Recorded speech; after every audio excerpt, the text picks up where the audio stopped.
Hey, what's up, everyone?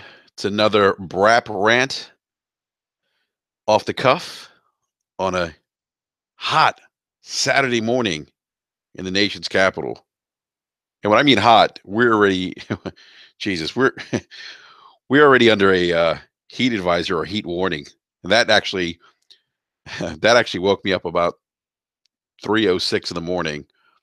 My phone went off. I have an app, a weather app, and National Weather um, the National Weather Station or whatever it is, um, issue this warning for the nation's capital. So we'll have heat indexes up to about 105 today when it's all said and done. The heat warning goes through 3 a.m. Saturday morning to 7 p.m. Saturday evening. So that is the climate that I'm in right now. But it's all good. It's all good because that means if I'm inside, I'll have plenty of video games to play, hit that backlog a little bit, and hopefully chip through some of that backlog with all the great games that are coming out next month. And by the way, if you missed this week's Basement Radio Arcade podcast, please do check it out. Um, great conversations regarding video games. We talked about the month of August and all the great video games that are going to be coming out the month of August. And we also talked about some other related topics such as NPD, Xbox, and we had some great guests on too. We had Kofi, and we also had Fastback as well. So definitely want to check that out if you haven't done so already. So, yeah, I wanted to do a quick rant. I've been trying to do these rants at least once a week. They really are off the cuff. Like I really don't write anything down, to be honest with you guys. I don't write any talking points down on a piece of paper. I mean, this is really just strictly off the cuff. I mean, I listen to things, I read things on the internet, and have conversations with other gamers about some of these gaming related topics, and that's why I kind of get to these rants. I get to a point I feel like there's certain things that I feel need to be discussed, and that's kind of the motivation behind the rant. Um, so we this week's it's been an interesting week with NPD. We had the NPD numbers come out, and I'll get to that in a little bit. But the first thing I wanted to talk about was Microsoft's next big AAA game, Crackdown 3, which is coming out now. If you've been on Twitter, you probably have seen Rad Brad actually. He's a YouTuber. Put out some gameplay footage that was given to him by Microsoft. It was actually footage shot from E3. It was footage that was showed behind closed doors, and I think a lot of people saw this footage, and there was some criticism out there. There was some criticism about how good the game looked. Does this game, look like a next gen game? Does it look like Crackdown 1? Does it look too cartoonish or cartoony? I guess if that's a thing that I've been seeing, which I think anytime I see people say games look too cartoony or they look like they're for 12-year-olds, I kind of just, I just look the other way. There's plenty of games that look like cartoon games that play very well. There's some great Nintendo games that may look like they appeal to a younger audience, but are a lot of fun. So, and ultimately, as we all know, that's what gaming's all about. So, the Crackdown 3 video comes out. It makes the rounds. Some people, you have some fanboys chiming in saying, "Oh, this game looks like crap. What's going on? Blah blah blah blah blah blah." And you're gonna have those, the obvious haters, and then you have individuals like myself who were kind of like, okay, like this wasn't maybe what I expected, and I understand it very much in the spirit of Crackdown, aesthetically. The aesthetically, I can't even talk this morning. I haven't even had my fucking coffee yet. It looks like a Crackdown game, and I get that, and I get that. I think for me, I think when they first show this game and they first show the trailer in 2014, I think that kind of set the bar for me. I'm like, okay. This game is going to look like the trailer, right? It's a next gen console. It's going to look like this. That was my expectation. And we've seen this before. I get it. I sometimes we see trailers that for certain games that the trailers look fantastic, but they're not. The actual in-game play visuals aren't close to what those actual trailers look like. We can point to Halo 5 as probably a more recent example of that. You may remember some of the great cutscenes Halo 5 had. Really, really, really good cutscenes. They were awesome. Probably some of the best I've seen this console gen. But you go to the Halo, but when you got into the gameplay, actual gameplay, it didn't look close to what the cutscenes um, were in terms of visuals. So, um, and I think that it's okay to have an honest criticism or concern about the visuals, fanboy stuff excluded. I think that's okay.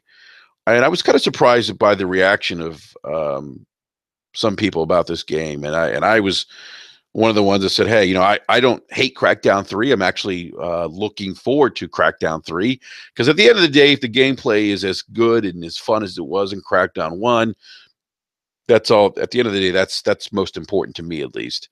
But at the same time, it's okay, I think, in my opinion, if you look at something and you say, that doesn't look as appealing as I thought it might look. And that's a fair look. That's a fair criticism. It's a fair criticism. And now there's some recent shots that have been put out. Chicken Spaghetti actually just tweeted me this morning a shot. Big shout out to Chicken. He actually tweeted out a screenshot that was posted more recently. It's two characters overlooking the city, and it looks great. I mean, it really does. My assumption is um, that is probably maybe a cutscene, just based on what we've seen from some of the other cutscenes or pictures of screenshots of the game. The one with Terry Crews, so being the one that came out earlier in the week. So. Um, what's up, Itto Circle? J Street, what's going on? Chicken Spaghetti, what's going on? So big shout out to everyone in the live chat. And that's why I love doing these BRAP rants, by the way, live, because you get some great feedback and participation in the live chat. So I really appreciate it. So J Street says, just be fun. Just be a fun game. That's all I care about. And that's ultimately the end of the day what my point is. I think it's okay to be critical of a game if you look at it and say, I don't know, this game doesn't look visually appealing to me. That's okay. Um, but at the end of the day, the same token, at the end of the day, the gameplay, is it fun? All that stuff ultimately matters the most. I mean, we can look at some of the indie games that aren't visually pleasing, that are fun. There's some out there. But my point is this. I was really surprised to see some individuals say, to the extent of, well, people should stop complaining. If they don't like it, they should try to make the game themselves.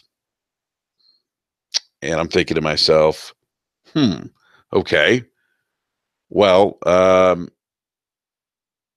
as consumers, because we are consumers first and foremost, we have every right to be critical of things that we love and cherish. We have every right to be critical of a hobby that consumes our money by the thousands and thousands of dollars. Because let's face it, gaming is expensive. It is. It's very expensive. So I was surprised. I was surprised that and I was getting a little bit of pushback from people on Twitter when I was saying this, that to me it doesn't look visually appealing. Now, when I saw that screenshot of Terry Crews, that looked freaking amazing. I mean, there's no if, ands, or buts about that. That looked pretty great. And obviously that's not going to be that's not what the actual in-game play is going to look like, which is fine. But my point is this. Hey, what's up, Amit? Amit just joined us in the live chat. My point is this: it's okay to be critical of things that we love and that we're passionate about, and this is going to tie to Xbox NPD, and I'll be talking about that here in a sec. It's okay, and I had to make I had to say on Twitter, hey, guys, look, calm down. I don't hate Crackdown 3. I'm not saying I hate the game or that it's going to suck, because I can't say that because I have not played the game yet. But I can be critical of the visuals. I can raise things that I see that are concerning to me because I'm a consumer. I can do those things. And I don't know how many times I've done a BRAP rant where I've mentioned this, and I know I'm on my soapbox and I sound like I'm preaching, but I say this because sometimes we lose sight of things, um, of the important things as it relates to gaming. The fact that at the end of the day, if you're looking forward to something and someone else doesn't like it, it's not a if someone criticizes a game that you're looking forward to, or a console that you're playing, it doesn't, at the end of the day, it's not a personal attack against you or your choice. We all have we all have different choices. We're all motivated by different things. We all have different taste, you know? I know people that hate Five Guys cheeseburgers. And I think Five Guys is phenomenal. And hopefully you guys have Five Guys. And if you don't, you're missing out, because Five Guys is phenomenal. The French fries are the best. And the burgers are really damn good too. But the point is, we all have different tastes, different motivations. And so I think we need to remember that, when people are critical of, or maybe disagree, that it isn't a personal attack on us. It's just a matter of a difference of opinions, and that's okay. J Street in the live chat says, we're consumers paying our money. We can all have an opinion. Every game is not for everyone. But in the end, if you don't like something, don't buy it. This is very true. And we have Cal L from the Inner Circle. He says, bro, as someone who is critical of Xbox a little too often, Xbox fans sometimes are just going to ignore the negative and see positive regardless of the issue. We just want Xbox to be the best. And I agree with you 110%, Cal. That's where I'm going to lead into the Xbox MPD numbers here in a sec.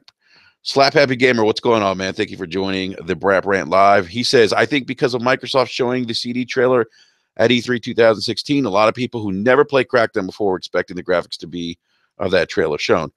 Yeah, I would agree with that too. But I did play the first Crackdown, the second one. The second one wasn't that good.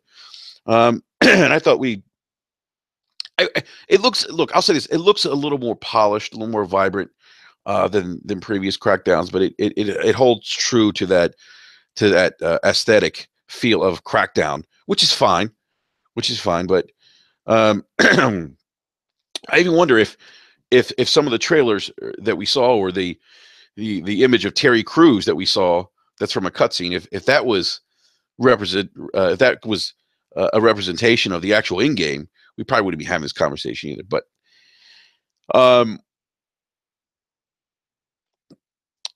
what's up, Wolfo? Wolflo says personal attacks are never okay, but some take pointing out facts as personal attacks. This is true. I mean, they do. I mean, this is something that I see a lot, and I'm vocal about it because I feel like it's counterproductive, and it takes away from our enjoyment, or potential enjoyment, of playing video games. So, um,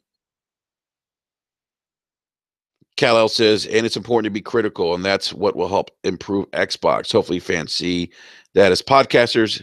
It's all we want for the brand as fans and gamers. And I agree 110% that. I've been gaming for 35 years, and I went through a period where the gaming industry failed and there was no gaming industry. That happened. Yes, this happened because of ET. What's up, B Money? B Money's in the live chat. So I want the industry to be successful. And as consumers, we need to demand the best from these companies. I've had some great dialogue recently with some individuals on DM. And by the way, guys, just real quick, just want to make a quick announcement. We are going to have Tim Dog on this coming Wednesday. It's going to be his first appearance on BRAP. I've been we've been trying to get him on for some time now, and he's got some free time, and he's going to jump on with us and talk some video games. So we're really excited to have him on, and look forward to getting his thoughts on all Xbox related things and all gaming related things. But I've had some interesting conversations with some gamers in DM the last couple of days after NPD was released. And look, I mean, a lot of people, a lot of guys who are very much the Xbox is their platform of choice. They're huge fans of the Xbox console. A lot of them are concerned, and that's okay. It's good. And the one conversation I had, I said in DM, I said, we're all consumers first and foremost, and these companies need to demand, or we should demand as consumers, that these companies earn our business. They have to earn our business. I mean, think about how much money we spent in gaming. We spent thousands of dollars. I mean, B Money and I always joke around about like the buy two get one free at Target, but we do that because the hobby's so expensive. The whole like GameStop flipping thing that just happened recently, right? We did that because gaming's so expensive. I wasn't going to get an Xbox One X console because for me, spending another $500 when I originally had spent $500 on the Xbox One launch console, it just didn't make sense to me. It didn't make sense, especially because I wasn't going to be missing out on any exclusive content. And so as a value proposition, it just didn't make sense for me. But the GameStop flip deal made it happen. So thank you again, GameStop. But my point is that this is an expensive hobby. I mean, everyone go to your gaming catalog, right? Games are what, $60 a pop. You may have some games in your catalog that are a little bit cheaper than that. But go in and add all the games up at $60 a pop and think about how much money you've invested in gaming. It's not a cheap hobby by any stretch of the imagination. It is not. It's very expensive. Very expensive. So, Ahmed, the live chat says, he said, I would say that we have to take the blame on Microsoft, though, not simply that game looks is the problem, rather than lack of communication about their first party games. That's, that's something I actually want to touch upon, is that what's interesting with Crackdown 3 is that, and no, I've heard people who've played it said it's fun. So that's encouraging to hear. But I'm just curious. Like, I almost feel like they're kind of been quiet about it. Like, where's the big marketing push for Crackdown 3? And we talk about mindshare and how important mindshare is in retail and with consumer products. And hey, what's up, Chief Tommy? Yeah, gaming used to be more expensive back in the day. Yeah, when you factor in inflation. Yeah, absolutely. But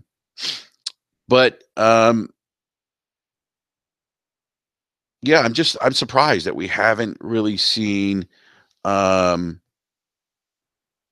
lot of marketing behind this game. It's like it's going to release in a couple months, and they're kind of quiet about it, I guess, a little bit.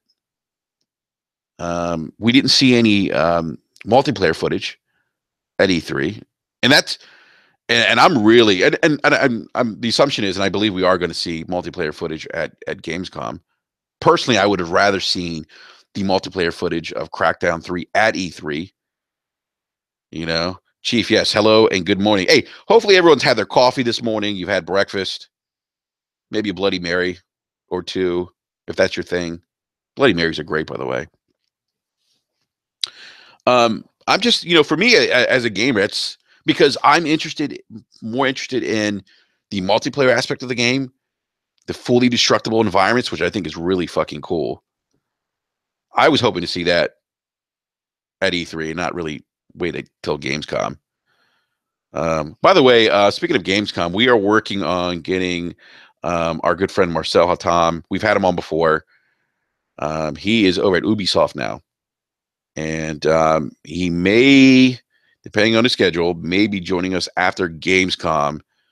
I believe he will actually be at Gamescom, but after Gamescom, I believe he's going to try to hop on and give us some insight into things at Gamescom, and maybe maybe drop some nuggets for us, Ubisoft related. So we'll give you an update on that. Also, real quick, I mentioned that we're going to have Tim Dog on the podcast this coming Wednesday. We're also going to have Randall Thor the week after as a special guest as well. So what's going on, Redemption? By the way, if anyone wants to hop into this BRAP rant, you feel like you want to hop in and get some things off your chest and talk about some of these topics, I'm more than happy to have you come on and talk some video games. So just let me know in the live chat. But so yeah, I'm just interested and curious to see what they have to show with Crackdown 3 in terms of the multiplayer.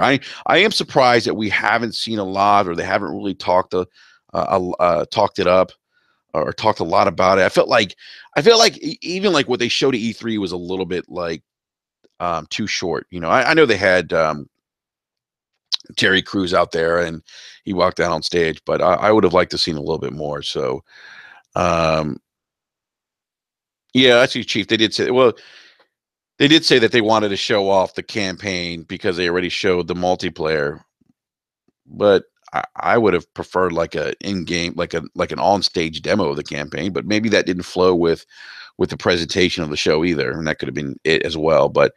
Um, but yeah, I mean but still, I mean, we haven't seen the multiplayer in a couple years. I would have liked to see an up, like, okay, here's what you guys saw 2 years ago or a year ago. Here's where we are right now.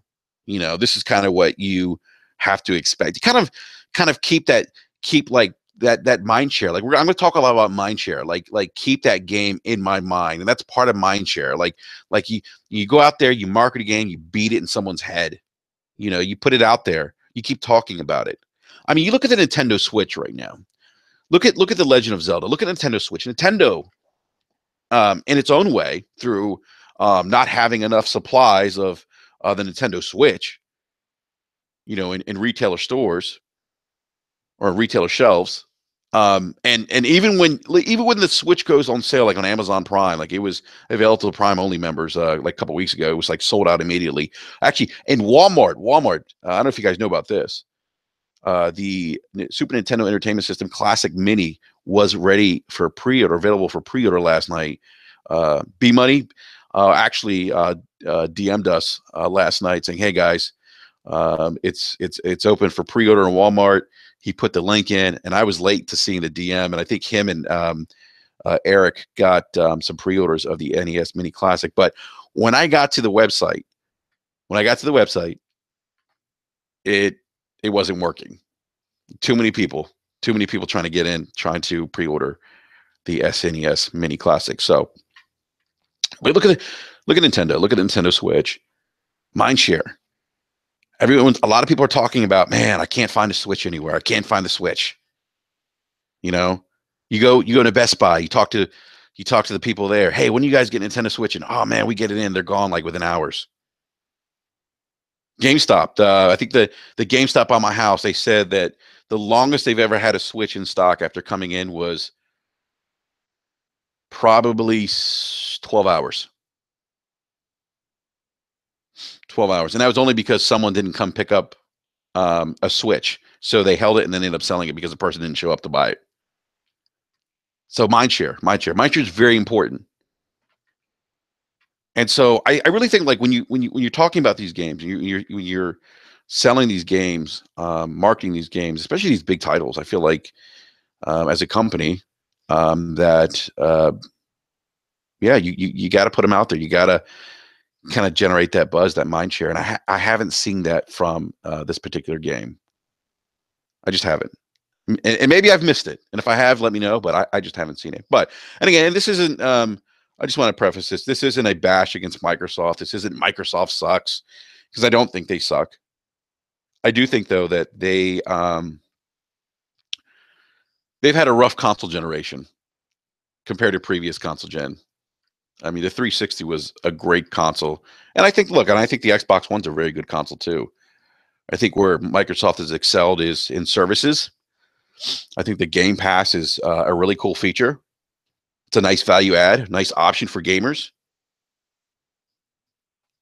But I think that there's some other areas where they can improve, and I'll get to that in a sec. So, NPD, right? So NPD dropped this week. There were some leaked numbers that came out on NeoGAF, and everyone, we talked about this on BRAP last Wednesday. At the time, they were just rumor, but it looked like Xbox had been down 28% year over year, and Sony was up like 63% or something year over year. So, so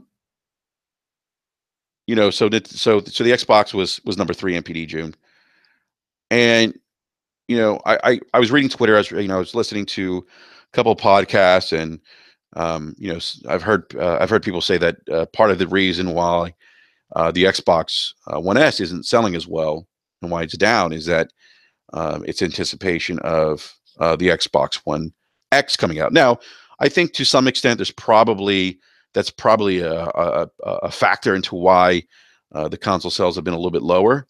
I don't think that's the only reason why, though. I don't think that's the only reason why. I think that, and again, this isn't. I want to preface this again. This isn't a bash against Xbox or Microsoft. I do think that the Xbox is a good console. I think that Microsoft's got a good product. Like I said, they're doing a great job with services. We all know about Xbox Live. Xbox Live is rock solid.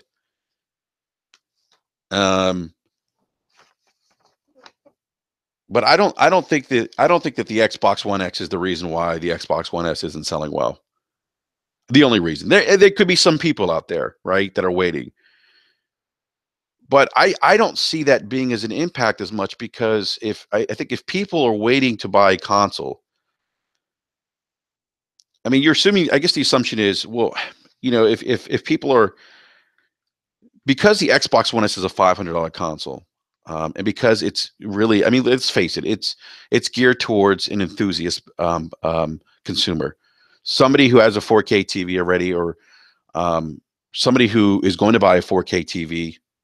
And think about the investment of that. I mean, you go out, you buy a 4K TV and an Xbox One X, you are potentially dropping you're either going to be close to $1,000 or you're going to be over $1,000. That's a pretty decent investment up front, right? So you got to think about that. How many people are out there? How many people make up that consumer base that are holding out for an Xbox One X? And that's why I think there's some out there who maybe don't have an Xbox One S that are holding out for the Xbox One X. But I don't think it's the only reason why. I don't think it's the only reason why. I think if I've seen people say, oh, well, it's, people are going to flock to the Xbox One X because it's going to have the definitive versions of all multi-plat games. And that may be true. But I think if that's what's important to you, yeah, then you're going to go out and buy an Xbox One X. But I don't think the casual consumer, the people that are really driving console sales now, because look at where we're at right now. We're in 4th year of this console. The consoles are at $299. You can get them for $250. You get some good bundles, some great deals right now. GameStop's offering some nice trading values. I don't think that's it. I don't think that it's the only. Actually, B Money makes a great point here. Hardcore would be there for the X, and 90% have an S already. Casuals are not lining up for the X, and that's kind of my point. B, like I don't think that it's as much. And I think there's some people. There's probably some. Again, these are the enthusiasts, the hardcore. Hey, what's up, Mad Max? I think this is the enthusiasts or hardcore that might be waiting, but I don't think that's just it. I don't think it's as much. And I hear people, actually, Cal, if you're in the live chat still, I remember we tweeted about this. You mentioned that the PlayStation 4 Pro number, or the PlayStation 4 numbers did dip prior to the PlayStation 4 Pro release. Yeah, I mean, I would like to actually go back and look at those numbers and kind of see what the decline was year over year. Because I think that's telling too. But I'm just going to focus on MPD Xbox so for June. So, um, but it's I don't think again that it's a lot of people waiting that were like, yeah, hey, you know what? I'm not going to get the Xbox One S. I'm going to wait for the X. I'm sure there's some, but I don't think it's the majority. And I think the majority of the consumers right now that are buying consoles are casuals, because we're at that point now in the life cycle. The hardcores are the early adapters. They have bought their consoles. They have bought now 2 or 3 consoles, like I have. I have 3 consoles now: the Xbox, PlayStation 4, Nintendo Switch. So I think it points to, and then if you look at NPD for PlayStation 4, and we also found out, by the way, that looks like Xbox is about, and I round the number up to about 17 million sold in the United States, in the U.S. right now. And you look at PlayStation for the first 6 months of 2017, PlayStation's having its best year by far. Their year over year numbers were up 60 something percent, I think it was. That's huge. And this is June. This is June. This is supposed to be a slow time of the year for the gaming industry, right? Slow time of the year. So what's interesting is that people buy consoles to play games, to play software. And so I think that part of the issue and the struggle is that, look, I know that I've heard this argument where people say Microsoft or the Xbox doesn't have any games. No, it's not true. It does have games. We know this. It has games. The issue is that it doesn't have as many exclusive first party content on its platform, new content this year as Sony has. I mean, and not just that, just exclusive content overall. If you compare to, what Sony released early this year, I mean, they would drop in exclusive content, like it just seems like back to back weeks. Um, we had Yakuza come out, Yakuza 0. We had Horizon Zero Dawn. We had Neo, Nier Automata, Gravity Rush 2. I mean, those are some pretty big heavy hitters. Horizon Zero Dawn selling well. Crash Bandicoot just came out. That sold well.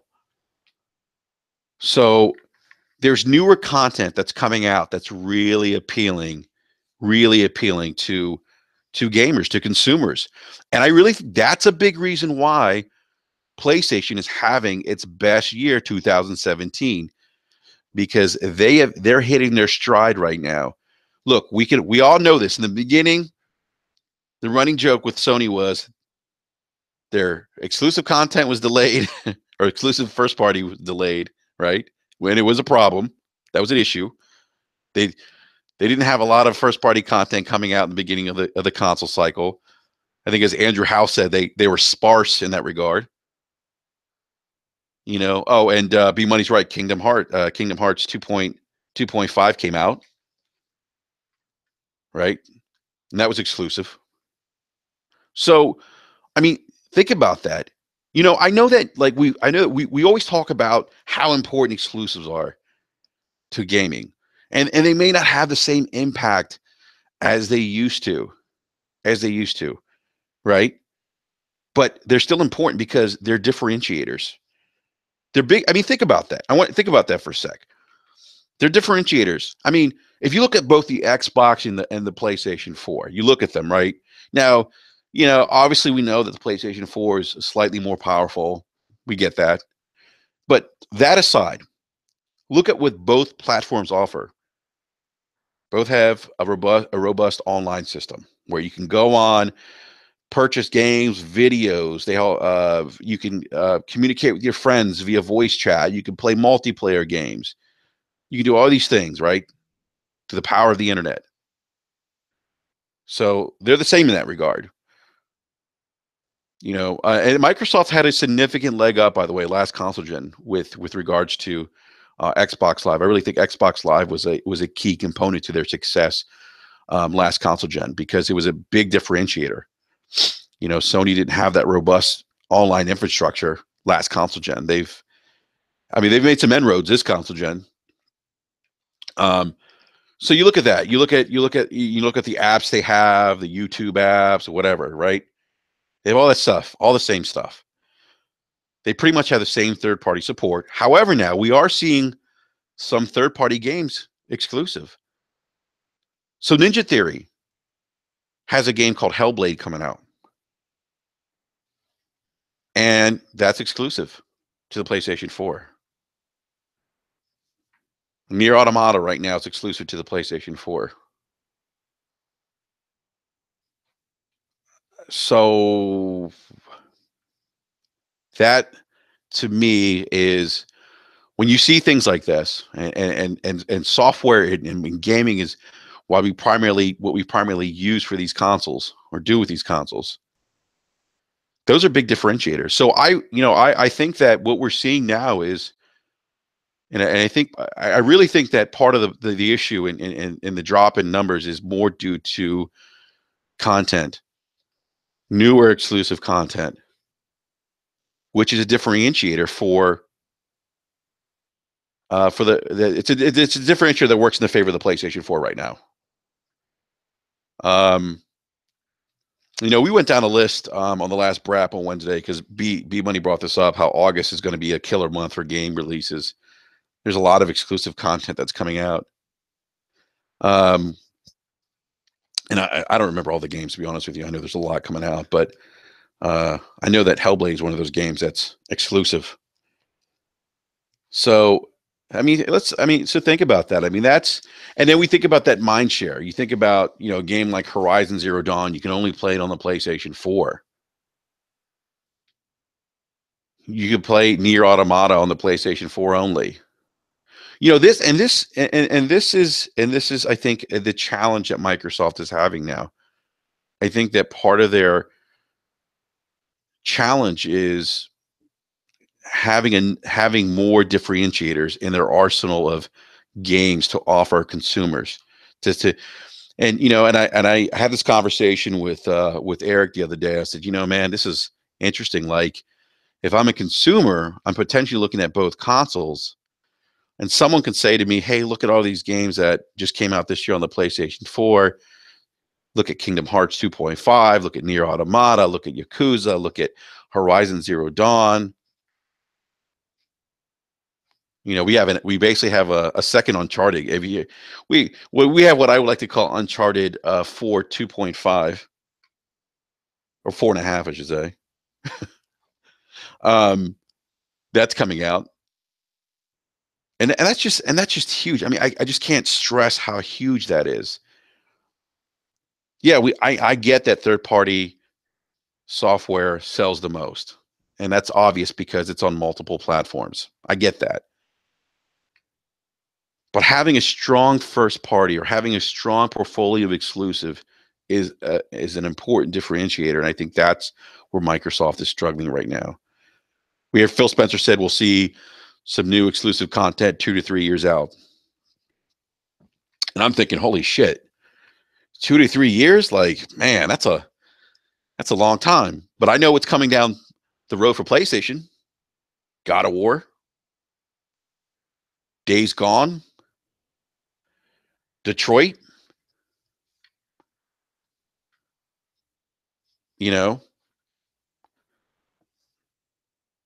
And those are games that are potentially coming next year, 2018. And you better believe Sony's going to they're going to announce some new titles at the PlayStation Experience. They pretty much have confirmed that they're gonna basically launch or reveal some new content, things that they're working on, exclusive content. And so, it's okay, and I bring this up because, I understand like Xbox is profitable.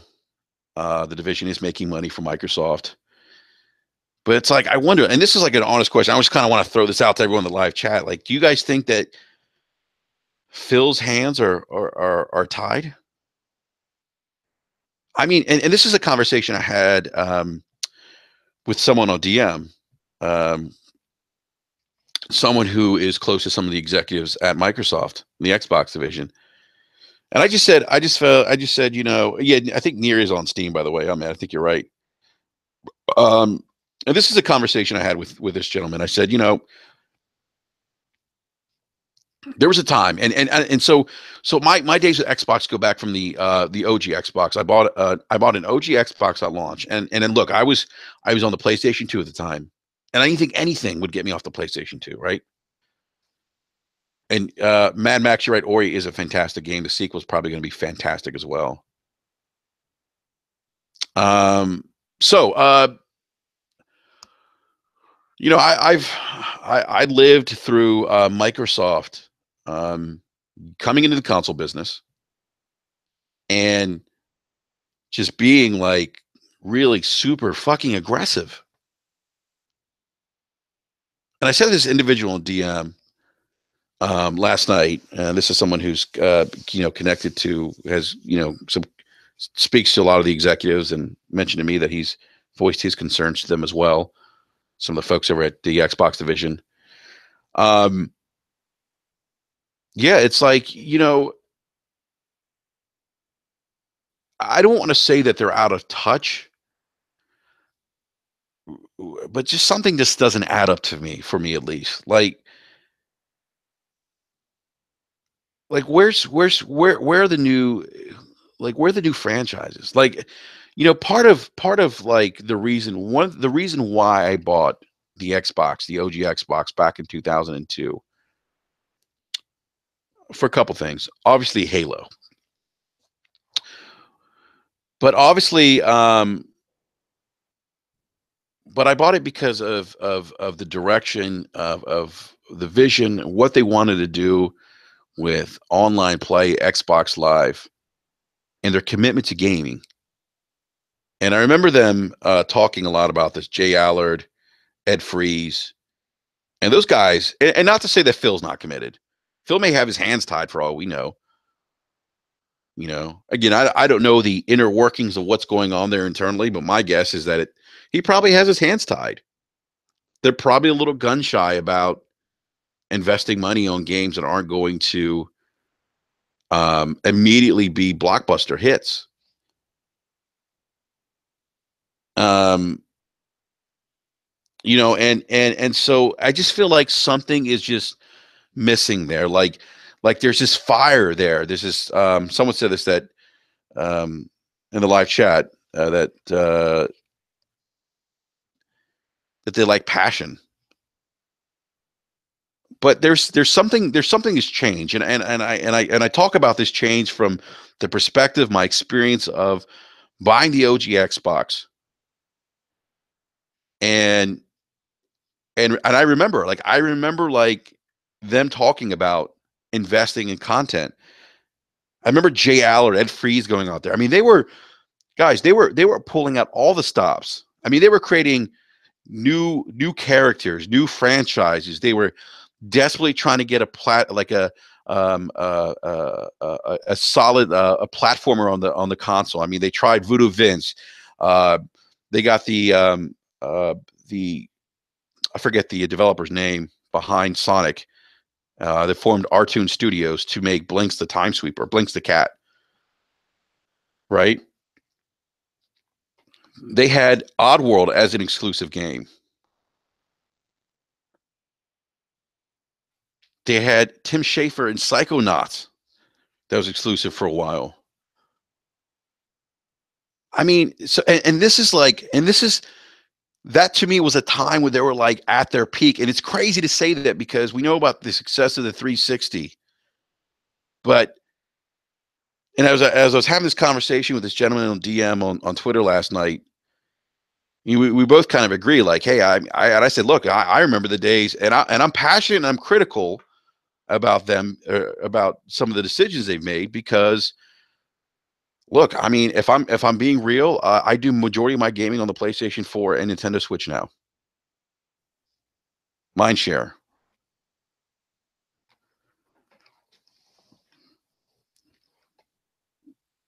Uh, Chief Tommy says, I think Xbox was going ass backwards.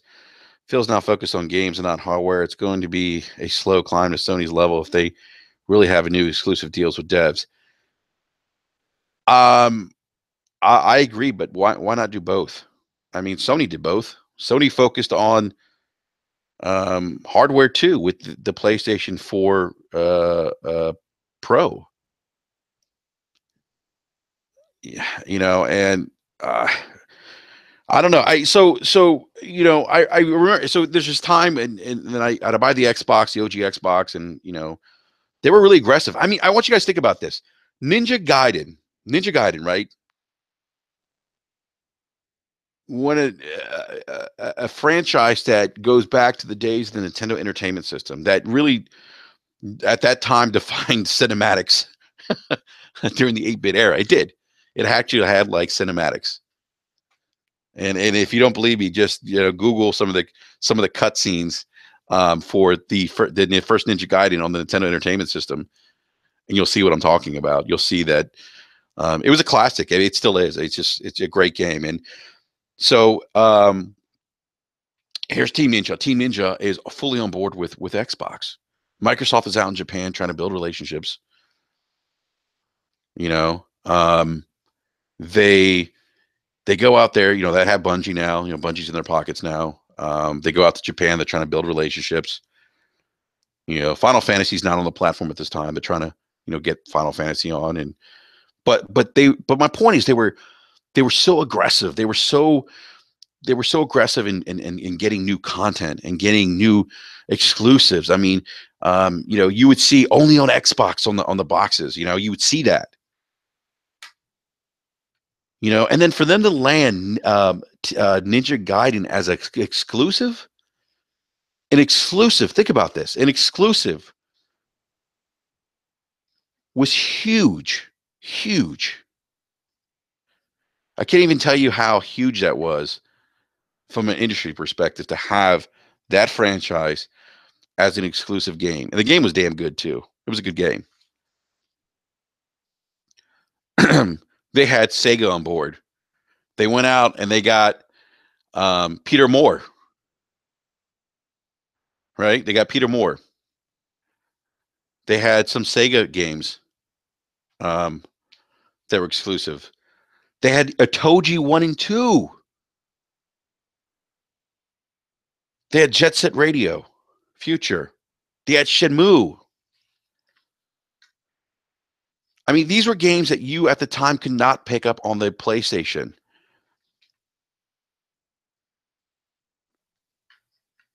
And I feel like a lot of that passion, a lot of that aggression, or a lot of that sense of urgency to go out and get these games, I think it's gone. And I could be wrong. And I say this because, not to say that the Xbox sucks. I say this because I want the scene to be successful, because a successful Xbox is great for the industry. It makes the industry better. A successful Nintendo makes the industry better. A successful Sony makes the industry better. We want these. We don't want any of these guys to go away. We don't. We really don't, because they push each other. They push each other. And I just, I've heard people say, well, we're going to wait till E3 next year. Why wait? Why do we have to wait? I mean, we're 4 years into the console cycle. The competitor isn't waiting. The competitor is giving me, a consumer, a roadmap to the future. Here's what we're offering you, Enrique. Here are the games that are coming up for you in 2018. And I'm thinking, fuck yeah. That's what I'm talking about. Give me fucking God of War. And I'm sitting here and I'm looking at my Xbox. I'm like, oh man, yeah, I'm down for Cuphead this year, Crackdown 3. But what else after that? What's 2018 look like? What's I mean, I look and you know, again, I'm not saying this. This isn't a rant to bash Microsoft. I gotta preface that again. I gotta preface that again. It's that I'm a gamer, and I was there in the beginning. I was there in the beginning. And I know that this is a sensitive topic for some people, or it's not a popular one. But yeah, you know what? We're consumers. If you own an Xbox, it's okay to admit to yourself, hey, you know what? I'm not exactly excited about what's going on with Microsoft. Like, what's that about, Microsoft? And it's okay to go out there and say, hey, you know what? You guys need to do a better job. You guys aren't giving me the kind of, uh, I want to see new exclusives. I don't want to see Master Chief again, or I don't want to see another Gears. I want to see something new. I mean, who wouldn't love to see something new? And that was part of the brilliance and magic that took place when the OG Xbox dropped back in 2002. The Microsoft was releasing new content, giving you new characters, giving you new franchises. These are all important things to have in your arsenal if you're a console maker, because when you're going to go out and you're going to go sell a product, or you're going to try to get somebody into your ecosystem, and your competition is pretty much offering the same experience. We talked about the online connectivity. We talked about the ability to play games. We talked about voice chat, all those things. Your competitor's doing that. Your competitor's doing that. So what else do you have to offer a consumer? What else do you have to offer to entice someone to buy your console? And that's what Microsoft in the beginning was going against. They were going against a huge juggernaut with the PlayStation 2. And they're going against a juggernaut now with the PlayStation 4. I mean, this thing, look, they're going to sell 100 million copies. And here's the thing. And this is, you can hate Sony, you can disagree with them, but they know what they're doing. They know what they're doing. They look at what they've done over the last 25 years in the console industry. They have made successful products every generation. The PlayStation 3, look, struggled. We know about the struggles they had. We know about them kind of stumbling at the gate very badly, and the whole "you'll get a second job if you want a PlayStation 3" bullshit, and how overpriced that console was. We all remember that. That consoles, though, still at the end of the day sold maybe close to 100 million worldwide, and the current PlayStation 4 is going to sell more than that. Who knows? Maybe it hits PlayStation 2 numbers.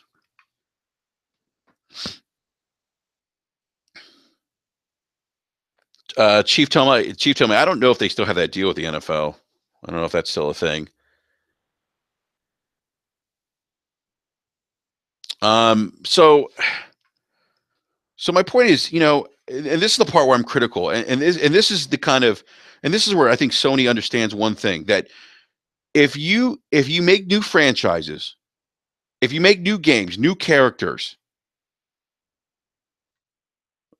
you have brought somebody into that ecosystem that more than likely is going to buy a PlayStation 5 to play the Horizon Zero Dawn sequel. Just like a lot of us bought the PlayStation 4 because we wanted Uncharted 4, we wanted to play The Last of Us 2. And Microsoft isn't doing that. Microsoft is, look, I love Halo. I love Halo. But I'm kind of over Halo 2. I'm glad they're taking a break. I'm glad they're taking their time, and I really hope the next game is better. I wasn't. Look, the Halo 5 multiplayer was probably the best in the series, but I didn't really care for the story. And Halo was for a long time just a complete was the complete game. Great multiplayer, great single player for a shooter. But it's also facing a lot of competition now. When Halo first came out, there wasn't a lot of competition on consoles the way there is today in the shooter genre. And then we know about Bungie leaving. And some people know this, some people don't. But if you play Halo ODST, there's actually a part of the game where Bungie teases Destiny. I think they show. Is it the Traveler they show? They tease like a poster or something. I forget what it was, but they tease Destiny, and Bungie wanted to work on that project. Think about this. Think about Destiny being an exclusive game on the Xbox right now. Think about that.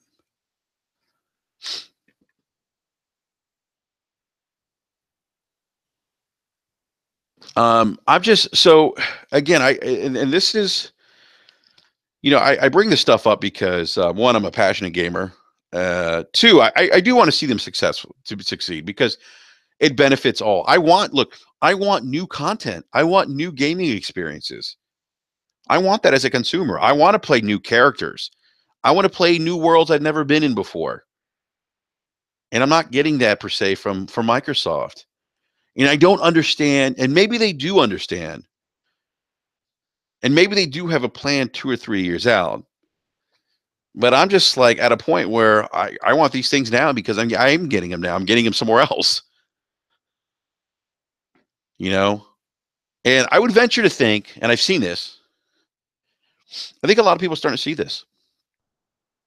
I think you know. What's up, Willis? Will CZ says to Microsoft's credit, they try pushing new IPs like Quantum Break, Sunset Overdrive, Record, Rise, etc., but they didn't seem to take off. So I see a lot of resistance now at the division. That is true, but but though, and by the way, if you haven't played Sunset Overdrive, that is a sin. You know, that is a sin. Um, yeah, those games didn't really sell well, but here's the difference though. And by the way, I'm playing Rise again the second time, and I really enjoy Rise. I really think it's a not a great game, but it's a good game. I'm having fun with it. I definitely think that game deserves a sequel. But that's the difference between Sony and Microsoft. Sony understands the creative Sony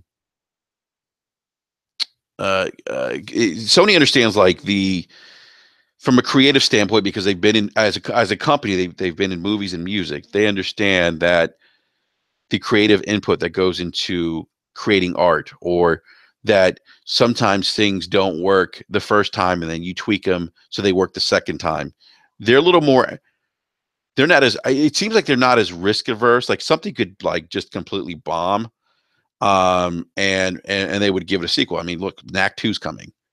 You know, they gave the green light for Gravity Rush too. Gravity Rush wasn't a big system. Didn't sell a lot, but they listened to the fans.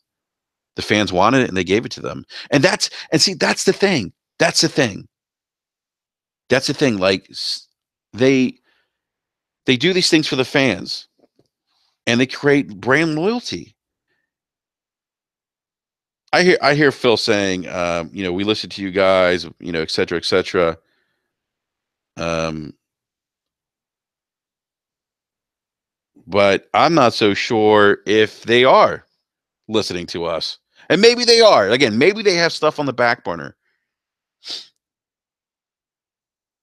But I gotta say, I gotta be honest, like when I look at the numbers, NPD, and I typically don't talk about sales numbers because at the end of the day, to me personally, it don't matter. I'm just trying to make a point, voice my concern, if you will. Yes, Mad Max, I agree. I would. Who wouldn't love Sunset 2? I mean, who wouldn't love another Rise? What about a Lost Odyssey or another Blue Dragon? I mean, come on. But it almost seems like the mentality is if it's not going to be a thangabanga, as Chicken Spaghetti has coined, they're not going to invest in it. If it's not going to sell gangbusters, they're not going to invest in it. And I understand that from a business perspective, Alan Wake 2, thank you. That should have been, I would have, okay, everyone in the live chat, tell me, would you rather seen Alan Wake 2 or Quantum Break? I can tell you I would have rather seen Alan Wake 2.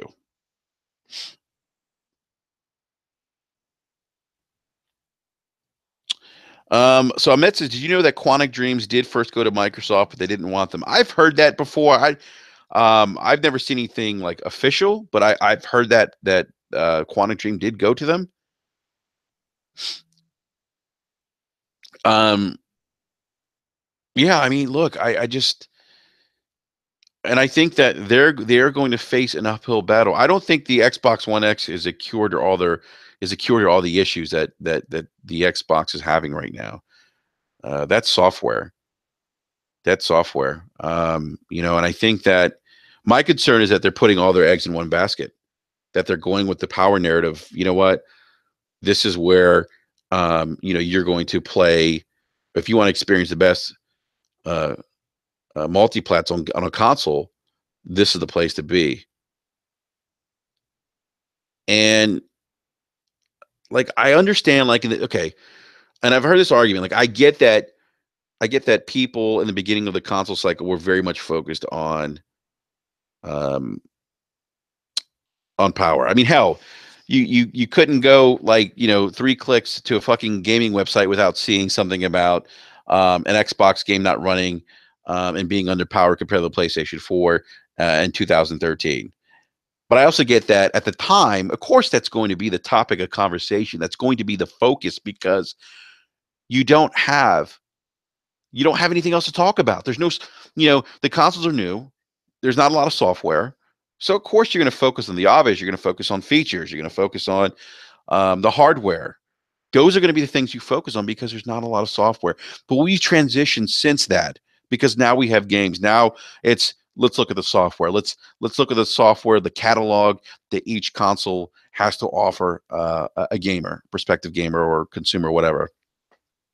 Um,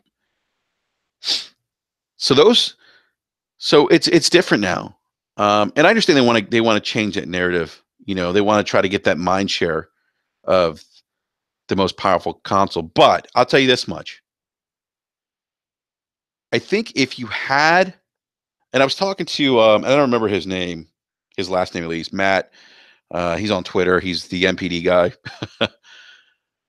I said to him, I said, Matt, do you think if they had newer content outside of Halo and Gears, that it would make the Xbox One X more attractive? And he said yes. That it would make that the $500 price point, it would be an easier purchase with that price point had they had new content, new exclusive, like a new game that really got everybody like, holy shit, I need to have this game. That's how we felt with Halo. That's how we felt with Gears. That's how we felt with Lost Odyssey. But we don't see that as much anymore. So, and that's a concern. And I think that more so is reflected in the numbers of NPD for the month of June for the Xbox, more so than people waiting to buy the Xbox One X. And you look at Sony having the best year it's had so far, I'm going to point to one simple fact. A lot of that is driven by the software that they've released, the new exclusive content, those differentiators that are going to really entice someone to go out and buy a console. So anyhow, that is by the way, that is my rant for this morning.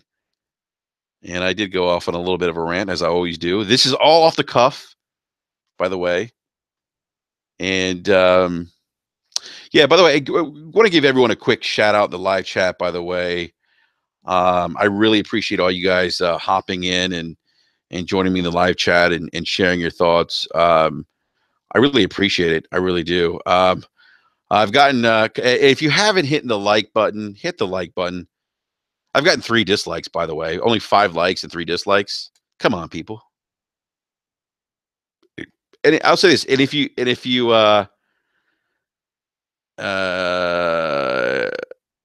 Mad Max, thank you for the sub, man. I appreciate it. Big shout out, man. Thank you.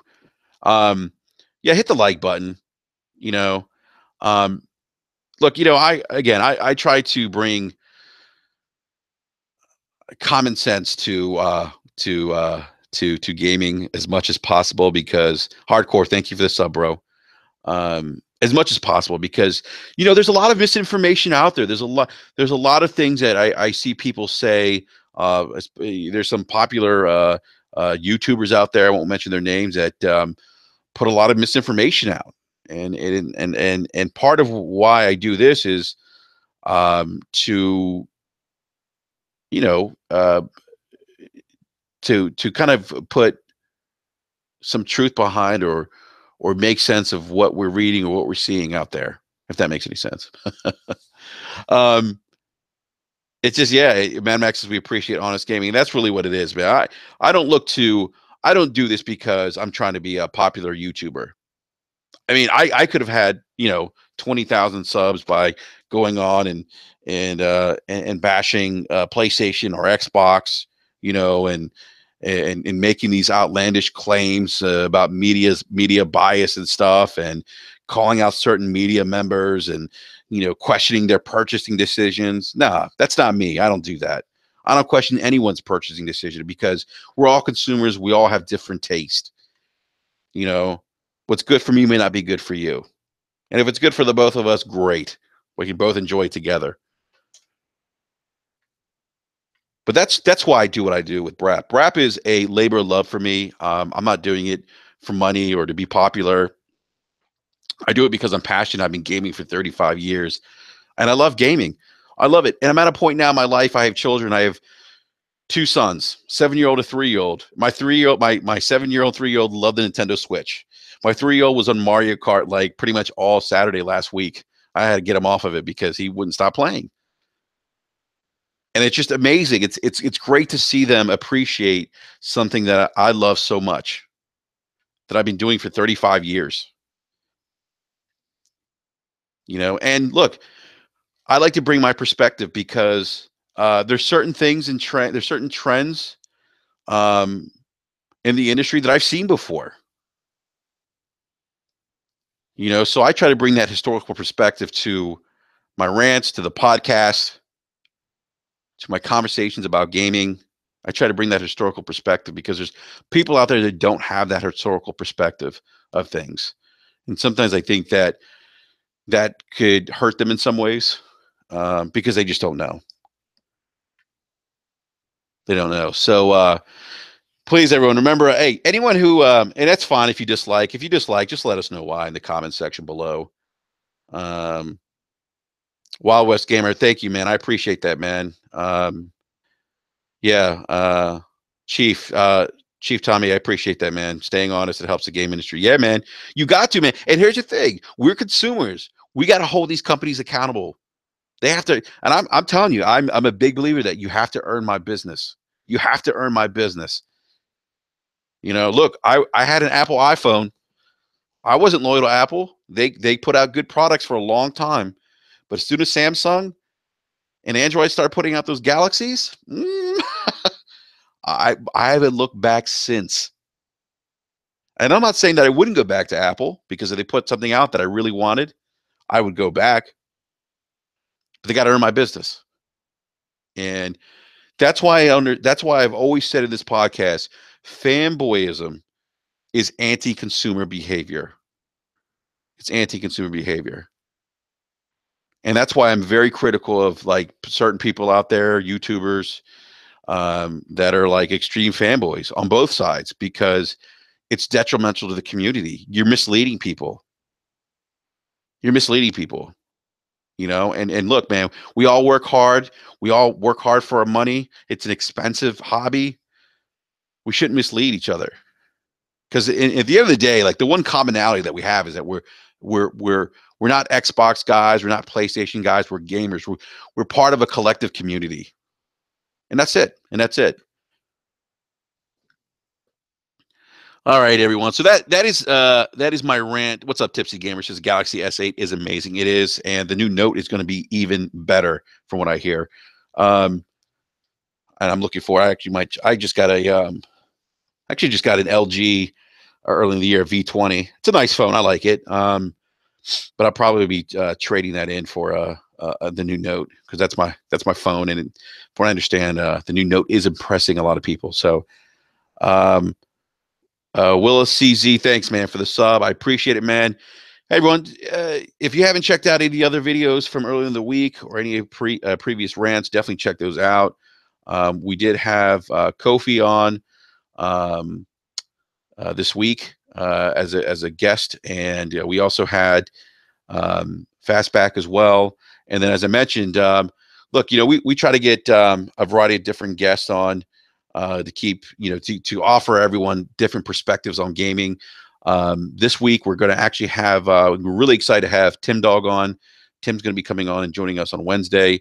And then the following week, we're going to have Randall Thor, the man with a million. He's going to be on as well. And then we're working on getting some industry guests on for the month of August. So, hey, everyone in the live chat, I appreciate it. You guys stopping by and talking video games with me, and great conversation as always. So big shout out to all you guys. Um, Tune in on Wednesday. We may be doing a giveaway as well, so you probably don't want to miss that. Probably a code of some sorts. So definitely don't want to miss that. So, all right, everyone. Everyone, enjoy your weekend. Unless some breaking news happens, which I doubt. I probably won't do another rant until next week. But you never know. Something could happen. Something could provoke me to want to shoot off the cuff and do a rant. So if you're not following me on Twitter, definitely feel free to follow me. You can find me on Twitter at BRAP _ podcast. So that's BRAP _ podcast. You can find me on Twitter. Give me a follow. We can talk some video games. So everyone, again, thank you for your time. I appreciate it. Big shout out to everyone. Remember to hit the like button and sub. And remember, we'll be live on Wednesday night, 9 p.m. Eastern Standard Time. That is our regular podcast show. Definitely come by, check us out, and we'll see you soon. Peace.